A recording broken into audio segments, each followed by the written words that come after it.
So, as we continue with the Age of Apocalypse, what we do now is take a look at the world as it exists at the moment. That is to say, how the world's been shaped now that Apocalypse rules North America. And the reason why is because a lot of you have been asking questions about not just Magneto's plan and some of the characters that we've seen, but how the world's changed, what the world looks like now, how the territories are divvied up, what happened to the Avengers, where are Captain America, Iron Man, and all those different characters, where's Spider-Man and stuff and all this. And so we're going to answer that question in this video. The continental United States itself seems to be where Apocalypse focuses most of his efforts in divvying up territories among his four horsemen.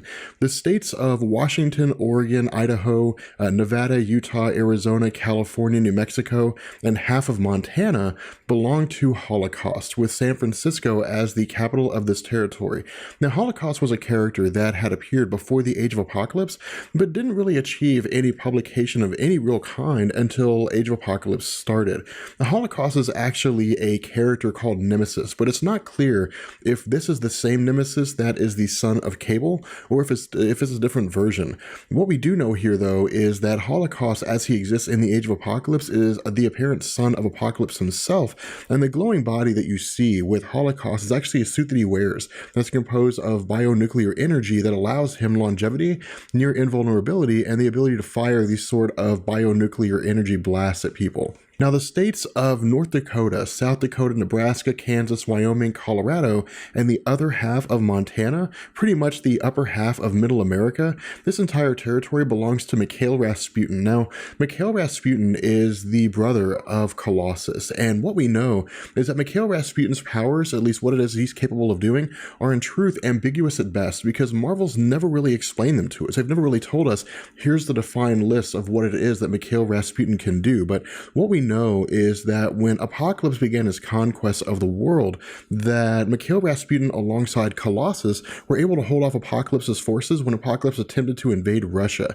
Now, this ultimately led to Apocalypse kidnapping and brainwashing Mikhail Rasputin and turning him into one of his four horsemen. But at this point in the story, and what we'll find as things progress, is that Mikhail Rasputin sort of begins to walk this middle ground where he kind of begins to deviate away from the path of Apocalypse and sort of begin to take on his own mantle and try to attempt his own conquest of Europe entirely.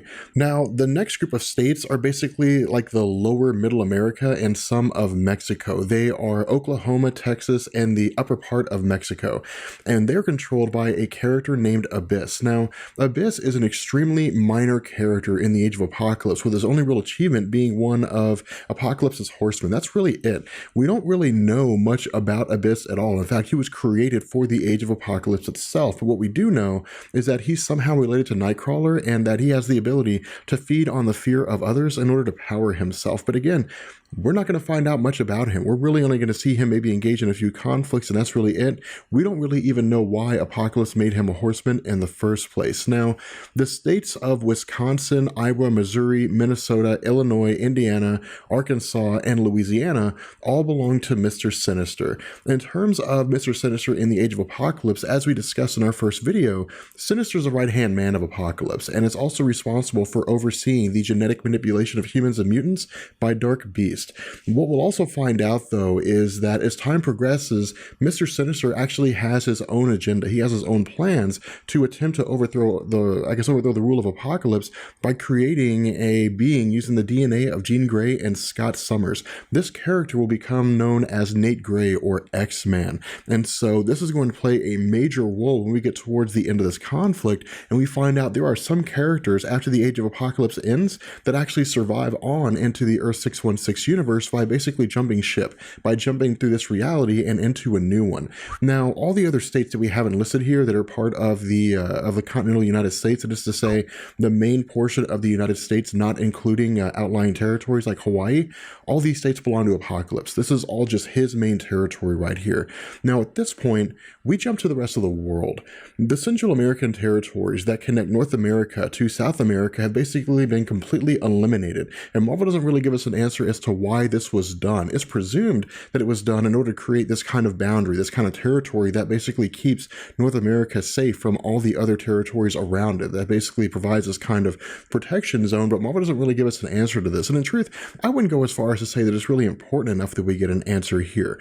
But what we do know is that most of South America is referred to as the atrocity zone, in that Brazil was totally destroyed. It was totally eliminated by a nuclear attack. And what it did was it basically created this emanating wave of radiation that began to spread throughout South America. And so the result was that it's believed that some measure of the population from South America was able to escape by fleeing to either Europe and Asia or Antarctica. Now, the black line that you see on this map here that looks kind of like a directional path is referred to as the Infernal Gallop, and it's actually a sort of underground railroad system that's ran by Mystique and leads to a place called Avalon in Antarctica. The location referred to as Avalon is actually the Savage Land, and this is kind of a lush jungle environment that operates as a refuge for both humans and mutants.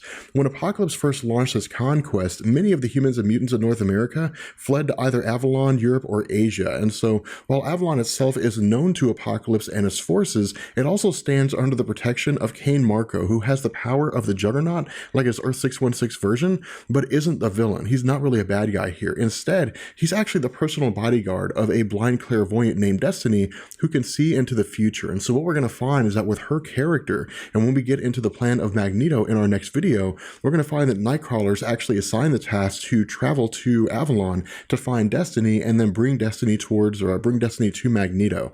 Now from here we jump to Europe and Asia, and this is where we find a brunt of the forces that are non-mutants. So those of you guys who are curious about the Avengers, about Spider-Man, about all those different characters, this is when you're going to learn what all's been going on here. When the various humans and mutants again fled from North America, many of them traveled to Europe and Asia, and from there, the established governments that currently existed at the time were cast off entirely, and in their place, the Human High Council was established. The Human High Council, as it exists in the Age of Apocalypse, is led by Bolivar Trask and Maura Trask, Maura McTaggart, basically, who married Bolivar Trask, and it actually guards all of the territories outside of North America and Avalon, which includes Africa, which presumably includes New Zealand, it includes Greenland, those kind of places, those territories. But again, outside of Europe and Asia and parts of Africa, we're not really given an explanation in terms of how the Human High Council works in those territories. And so what we find here is that in addition to Bolivar Trask and Maura Trask, that there are also other high-ranking members that exist directly under them, and these members include Brian Braddock, who actually did not become Captain Britain, Emma Frost, whose powers of telepathy were removed by virtue of lobotomy, and Victor Von Doom, who never became Dr. Doom. In addition to this, General Thunderbolt Ross actually leads a team that's composed of Clint Barton, Carol Danvers, who never became Captain Marvel, Susan Storm, who never became the Invisible Woman, and Ben Grimm, who never became the Thing.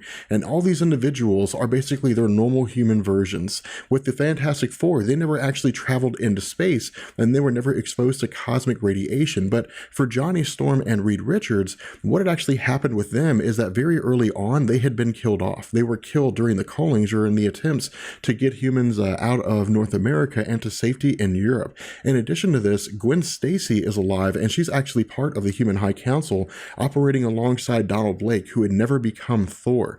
Peter Parker, who was believed to have been a contact of Gwen Stacy's, was actually killed off in the early Cullings.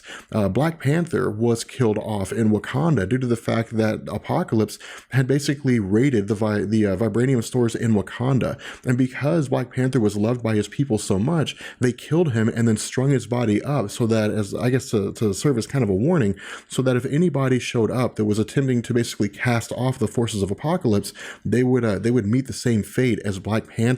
What we also know here is that the Human High Council employs various mercenaries at their disposal, and two of these mercenaries are Jean Grey and Wolverine. And so what we'll find is when we get into the next video, again, talking about the plans of Magneto and the plans of the Human High Council, we'll find out the Human High Council is actually prepared to basically go to nuclear war with North America in order to stave off the advancements of Apocalypse as he attempts to expand his conquest for the rest of the world, and that Jean Grey and Wolverine will play a major part in this story.